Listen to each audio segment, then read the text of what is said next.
Good evening, everyone. I'm Kamen Enchev. We talked plenty about what the Red Wolves defense has to do against the Raging Cajuns tomorrow night. But what about ULL's defense? Lafayette has struggled this season, allowing 32 points per game. The Raging Cajuns have been particularly bad against the run, allowing 178 yards per game. But ULL has been solid in the secondary. Freddie torched them for 344 passing yards last year. Here's Coach Anderson on the challenges that Freddie will face this year. In the back end, they really run very well. They're long, so when you do throw the ball, you always know that you got to have great ball leverage and keep it away from long arms. And I think they do a really good job of getting hands on people in man coverage. And they are one of the teams that we've played that's really willing to play man coverage. And so you got to be great with your ball placement.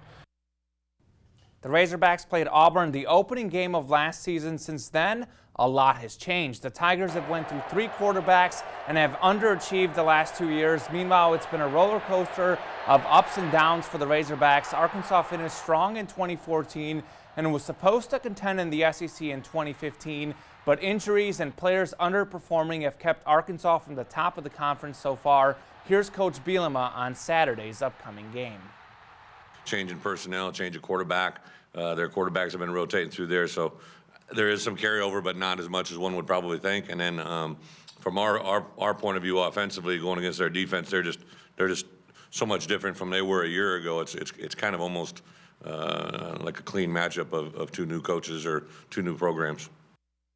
On the Preps, here's a look at our Week 7 Sweetest Play of the Week nominees. We start with the game of the week as Kylan Robinson bursts through the hole and heads to the house for a 64-yard touchdown. Batesville beats Wynn 31-14. To our showcase game, a squib kick, and Dakota Moore picks it up, eludes the tackle, switches fields, takes it down the sideline, then makes a shifty cutback to get by a few more, and he's gone. Cross County beats EPC 35-12.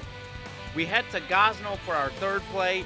Ronnie McShann with the stiff arm, then the hurdle, then the power. Gosno beats Highland 44-15. Finally, a viewer submission as James Johnson runs around and throws it up with 3 defenders in his face. Austin Blocker pulls it in for the TD. Hoxie beats Osceola 34-28. Head on over to KIT8.com to vote. Polls close Tuesday at 8. You can see the winning play that night on Region 8 Sports at 10. On the high school volleyball, GCT beat CRA tonight, and Nettleton hosted Marion. Let's pick things up in the third set. Marion up 2-0, and Diane Phillips finishes this one off for the kill. Power there. Later on, more Marion, this time Allie Bramucci. I really like that name with the power and the placement. Bramucci. Love it. The Lady Raiders tried to stay in it as here Kennedy Sellers with the spike for the point. Marion up 23-15 though, 23-19 now, and Bailey Booker. Boom. Another kill for Nettleton, but Marion would respond. It's Bramucci again. Another kill for Bramucci. Nice.